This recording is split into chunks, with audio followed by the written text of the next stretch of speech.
জন্য প্রথমে আমরা কি করব, উপর নিচে সুন্দর করে ভ্যাক্স স্প্রে দিয়ে নেব এবং তারপরে আমরা অল্প করে শাইন স্প্রেও দিয়ে নেব। দুটো স্প্রে দেওয়ার পর খুব ভালো করে আমরা হেয়ারটাকে কোম্ব করব। হাতের ওপরে আমরা হেয়ারটা রাখবো, রেখে একদম সুন্দর করে হেয়ারটাকে কোম্ব করব।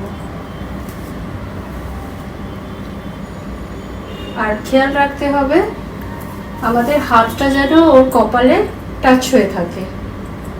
আর তার উপরে আমরা সুন্দর করে হেয়ারটা কম করে এবারে কি করব, জাস্ট এই হাতটাকে একটু ওপরে আমরা 90 ডিগ্রি অ্যাঙ্গেলে ওঠাবো।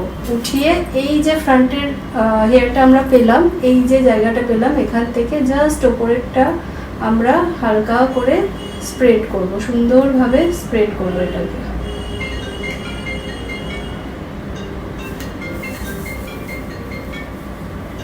স্প্রেডিং হয়ে গেল। স্প্রেডিং করার পরে আমরা হার্ড স্প্রে নেব, নিয়ে এই জায়গাটা খুব কেয়ারফুলি আমরা স্প্রে করব, একটু ফ্রন্টে এবং একটু ব্যাকে সুন্দর করে স্প্রে করে এটাকে আমরা যে